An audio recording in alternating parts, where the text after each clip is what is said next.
ओम शांति। मुरली आई 23/12/2022। मिठा मिठा बाप का रचना मीठी मीठी बार याद में वेण समय अखियों खोले करे जी सूजी ताकी खाइंदे पींदे हलदे फिरदे बाप की याद करण जो अभ्यास कर ले सके अखियों खोले करे याद करण जो अभ्यास विचणो कृष्णा भगवान के ढूंढण लाए मनुष्य दर दर धक्का शो खाईने कारण शायद उत्तराशु जी मनुष्य भगवान की सर्वव्यापी कई ॾाढा धक्का खिलाए सर्वव्यापी आए त काथा खां मिलंदो तंहिंजे करे पोइ चई ॾींदा आहिनि परमात्मा त नाम रूप खां न्यारो आहे।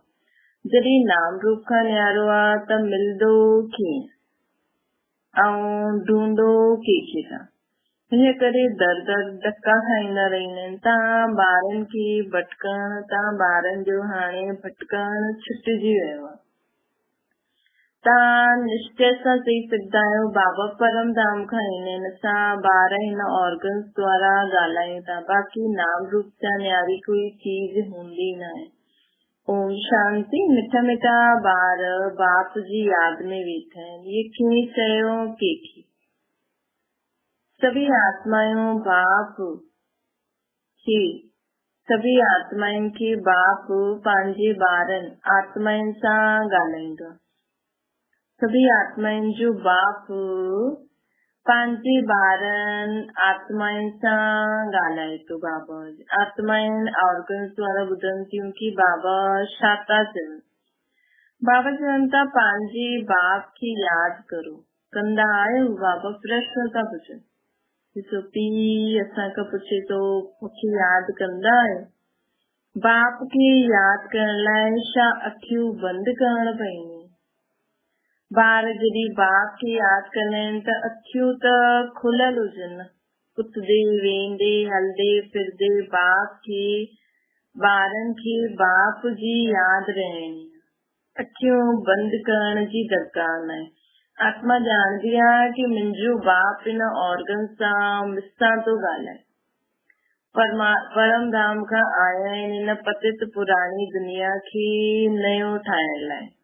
ये बुद्धि में आहे। अखियूं त खुलियल हुजनि न। बाबा ॻाल्हि था करनि। तव्हां ॿुधंदा बि आहियो, यादि बि आहे न। केरु ॿुधाईंदो आहे? परम पिता परमात्मा असांखे ॿुधाईंदा आहिनि।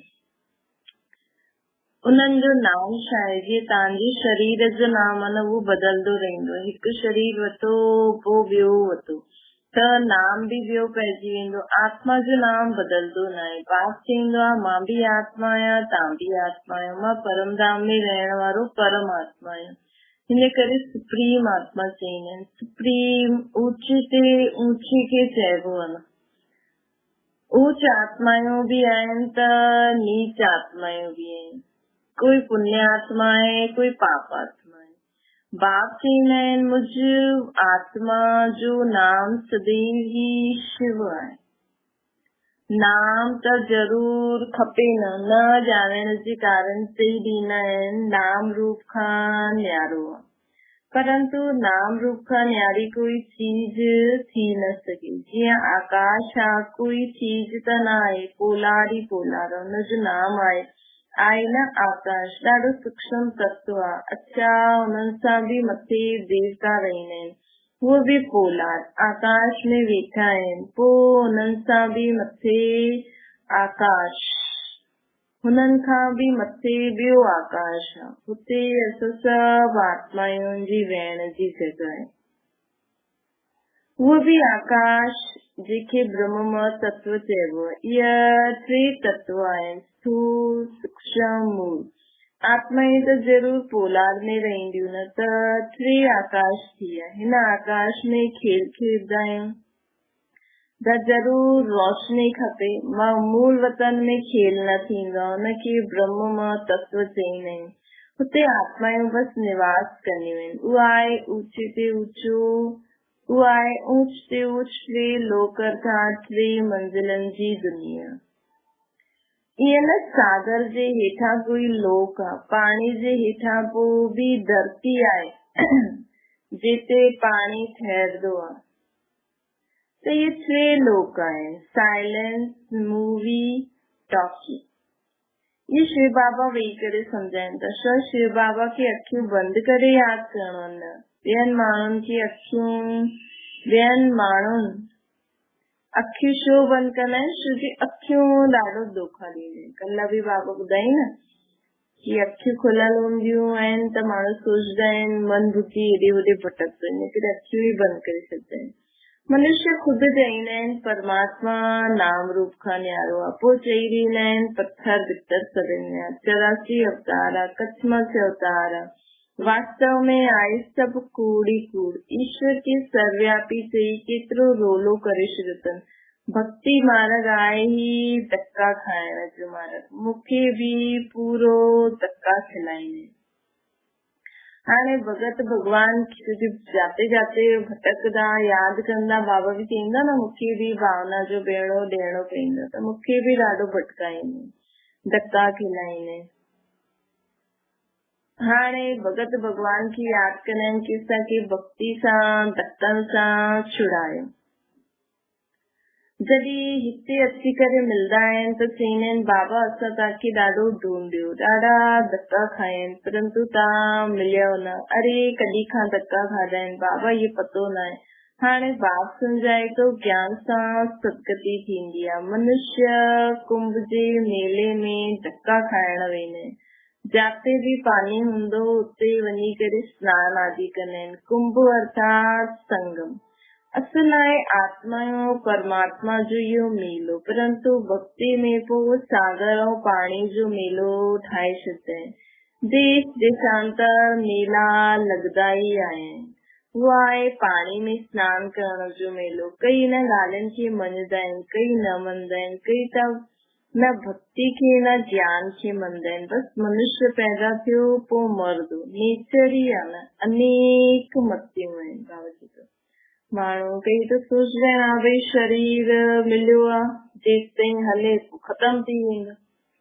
अनेक मतियूं आहिनि। हिक ई घर में स्त्री जी मत, पुरुष जी मत बि हूंदी आहे।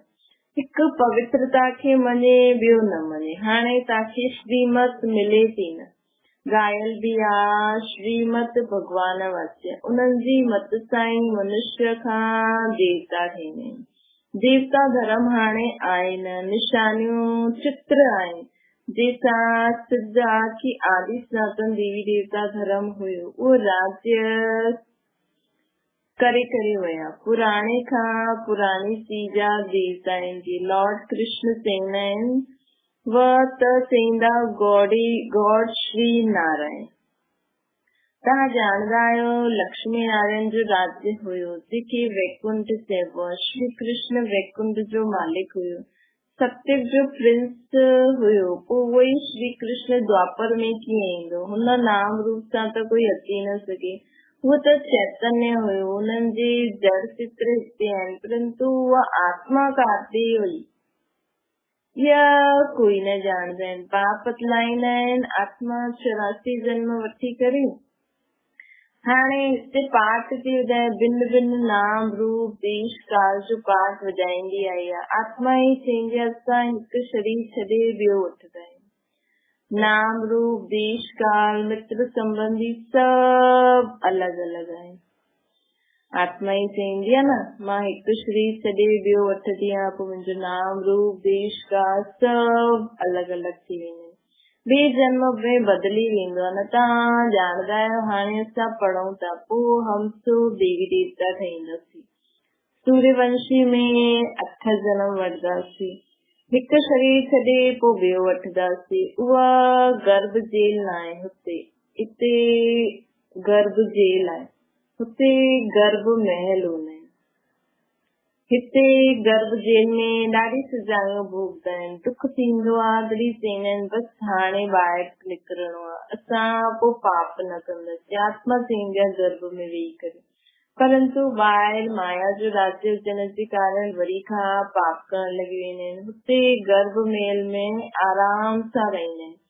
त बाप चईंदा आहिनि सभु वीर शास्त्र आदि जो सार मां तव्हांखे सम्झायां थो। अच्छा बाबा कुंभ जे मेले ते सम्झाइनि पिया। ॾाढा सनान करण वेंदा आहिनि, ॾाढी भीड़ हूंदी आहे। इलाहाबाद में त्रिवेणी ते मेलो लॻंदो आहे। हाणे उहो कोई संगम त न आहे न, संगम हुजणो खपे सागर ऐं नदियुनि जो। इहे त नदियुनि जो संगम आहे, 2 नदियूं मिलंदियूं आहिनि, उहो पोइ चई ॾींदा आहिनि टी नदी गुप्त आहे। हाणे गुप्त नदी त कोई हूंदी न आहे। हाणे आहिनि 2 नदियूं, किताब चए थो आहे ई 2 नदियूं, ॾेखारण में बि 2 ई ॾींदियूं आहिनि, हिकु जो पाणी सफ़ेद, हिकु जो पाणी मेलो हूंदो आहे। ऐं त ॿियो त कोई आहे न, गंगा यमुना आहे, टी न आहे, इहे बि कूड़ थियो न। संगम भी न आहे। कलकत्ते में सागर ऐं ब्रह्मपुत्रा नदी मिलदी आहे। नाव में वेही करे हुन पार वेंदा आहिनि, हुते मेलो लॻंदो। केतिरी महिनत कंदा आहिनि। अमरनाथ ते तीर्थ यात्रा करण वेंदा आहिनि, हुते बि शिवलिंग जी मूर्ति आहे, उहो घर में बि रखी सघंदा आहियो। पोइ हुते वञण जी दरकार छा आहे। इहे बि धक्का खाइण ड्रामा में नूंद आहे। धक्का खाईंदे खाईंदे पैसा ख़र्च करे छॾिया। त्रिवेणी में वेंदा आहियूं, सम्झंदा आहिनि त्रिवेणी में वेंदा आहिनि, सम्झंदा आहिनि उहो पतित पावन आहे। कोई कोई खे इहो बि मालूम न आहे कि नदियूं काथां खां ईंदियूं आहिनि, पहाड़ खां ईंदियूं आहिनि, परंतु पाणी त सागर खां ईंदो आहे न। बादल बरसदा आहिनि त ऊचे पहाड़ हुजण जे कारण बर्फ जमी वेंदी आहे। पोइ धूप लॻण जे कारण जॾहिं बर्फ गलदी आहे त पाणी इकठो थी करे नदी में अची वेंदो आहे। केतिरी सहज ॻाल्हि आहे न। ॾिसो, साइंस वारनि सभु खोजे करे असांखे सम्झाइनि था, पर इहे त सम्झ जी ॻाल्हि आहे नॉर्मल। हाणे विचार करो कि पतित पावन परम पिता परमात्मा ज्ञान जो सागर व ज्ञान जी नदियूं व पाणी जो सागर ऐं नदियूं ॾाढो अंधकार में धक्का खाईंदा रहंदा आहिनि। हाणे उन्हनि खे केरु वेही ॿुधाए कि उन्हनि खे कीअं ॿुधायूं कि इहा पतित पावन न आहे। इहे त बरसात जो पाणी आहे, बादलनि सां पाणी ईंदो आहे, बादल पोइ सागर खां पाणी खींचदा आहिनि। ॾिसो सूर्य कहिड़ो कम थो करे, हुन ई सूर्य सां पाणी सागर मां बाप थींदो आहे, पोइ बारिश ईंदी आहे, पोइ किथे बर्फ जमी वेंदी आहे ठंडी जे कारण, पोइ ठंडी बर्फ जाते जमदी आहे उहो बि धूप जे कारण पिघलदी आहे गर्मी। त सूर्य कहिड़ो कम थो करे न असांखे पाणी ॾियण में, ऐं माण्हू हुनखे पाणी था चढ़ाइनि। बादलनि सां पाणी ईंदो आहे, बादल पोइ सागर सां पाणी खींचदो आहे। पाणी त पतित पावन न आहे न, ॻाईंदा बि आहियूं पतित पावन सीताराम, ही पतित पावन अचो। आत्मा ई चवंदियूं आहिनि, हे पतित पावन ठाहिण वारे बाबा रहम करो असांजे मथां। बाप सम्झाईंदा आहिनि, इहे भक्ति जा धक्का खाइण सां कोई पावन थोड़ी थींदो। इहे त नदियूं त अनादियूं आहिनि, पाणी आहे पीअण खेती जे लाइ, पोइ कीअं पाणी पावन ठाहींदो। हाणे तव्हांजो अंतिम जन्म, मां ईंदो आहियां तव्हांखे पावन ठाहिण। सत्य पावन दुनिया आहे, इहे पतित दुनिया आहे न। सभु पावन हुया, जो पावन हुया उहो ई 84 जन्म वठी करे पतित थिया। हिन करे पोइ पावन थियण लाइ बाप खे सॾु कंदा आहिनि। अधु कलाक खां उतरती कला थींदी आई आहे। भारत सत्य में ॾाढो सुखी हुयो, पावन हुयो। हाणे दुखी आहे, छो जो पतित आहे न, हिन करे पुकारदा आहिनि ओ गॉड फादर। पोइ चई ॾींदा आहिनि हुननि जो नाम रूप आहे ई न, तॾहिं पुकारदा कंहिंखे आहिनि, इहे बि सम्झदा न आहे। आत्मा स्टार मिसल चमकदो आहे जब सितारो। आत्मा बिल्कुलु नंढी बिंदी मिसल आहे, टीको बि हिते लॻाईंदा आहिनि। पोइ चईंदा आहिनि भ्रुकुटी जे विच में चमकदो आहे अजब सितारो। त एतिरी नंढी सी बिंदी आत्मा में 84 जन्मनि जो अविनाशी पाठ मूंदल आहे न, उहो कॾहिं मिटी न सघंदो। इहो सॼो नाटक इमार्टल आहे, चक्र फिरंदो रहंदो आहे। हीअ न सृष्टि हिकु जॻह बीठी आहे। आदि सनातन देवी देवता धर्म जो पहिरियों हुयो, उहो हाणे न आहे। ज़रूर जॾहिं न हूंदो तॾहिं त मां अचां, मां अची करे पोइ देवी देवता धर्म जी स्थापना कंदो आहे त चक्कर फिरंदो ई रहंदो आहे। हिस्ट्री जोग्राफी पोइ रिपीट थींदी वेंदी आहे। सप्तक में सूर्यवंशी, त्रेता में चंद्रवंशी। पोइ तव्हांखे 84 जन्मनि जो पतो पियो। हाणे कीअं असांजी चरती कला में ईंदा आहियूं, कीअं बाप सभी ॿारनि खे पतित खां पावन ठाहिण जो रास्तो था ॿुधाइनि। बाबा सभिनि ॿारनि खे था ॿुधाइनि। ईअं न की चईंदा आहिनि अखियूं बंदि करे मूंखे यादि करो, खाईंदे पींदे हलंदे मूंखे यादि करो।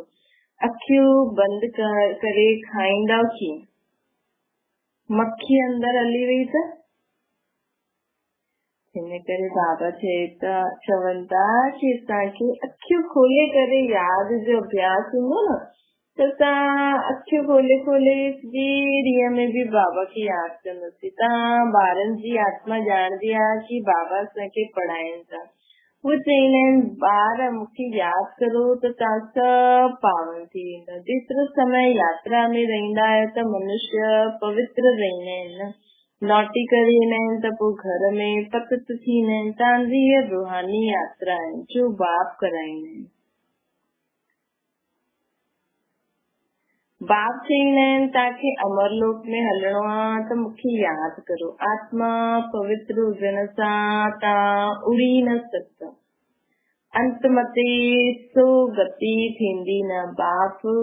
बाप खे यादि करण सां अंत मते सो गति थींदी। आत्मा पवित्र थियण सां तव्हां उड़ी सघंदा।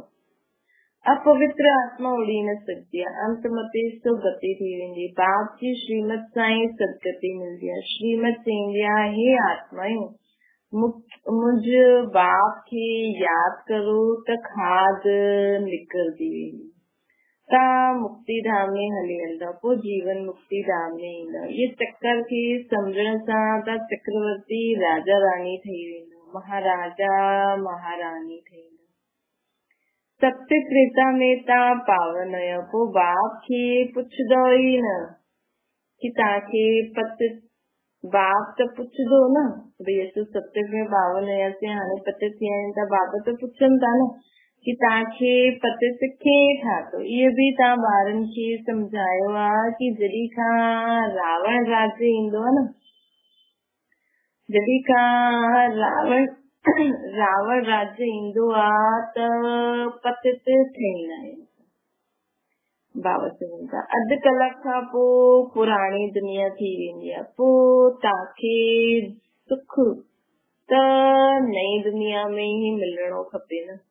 उहा मां अची करे ॾींदो आहे तव्हांखे। असां तव्हांखे पावन ठातो हुयो, हाणे तव्हांखे पतित ठाहिया आहियो तव्हां। बाबा त असांखे पावन ठातो आहे।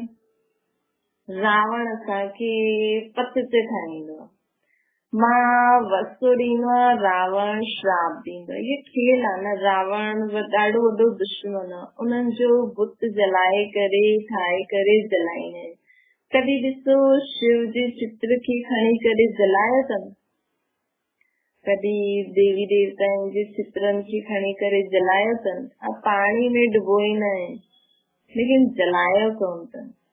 दुख ॾियण वारे रावण उनखे जलाईंदा आहिनि। चईंदा आहिनि इहे अनादि जलाईंदा आहिनि। त शुरू काथां था थियो? शुरू कीअं थियो रावण राज्य? राम राज्य हुयो ई न त छा बाबा चए थो छा शुरू खां ई रावण राज्य हुयो? राम राज्य हुयो ई न छा?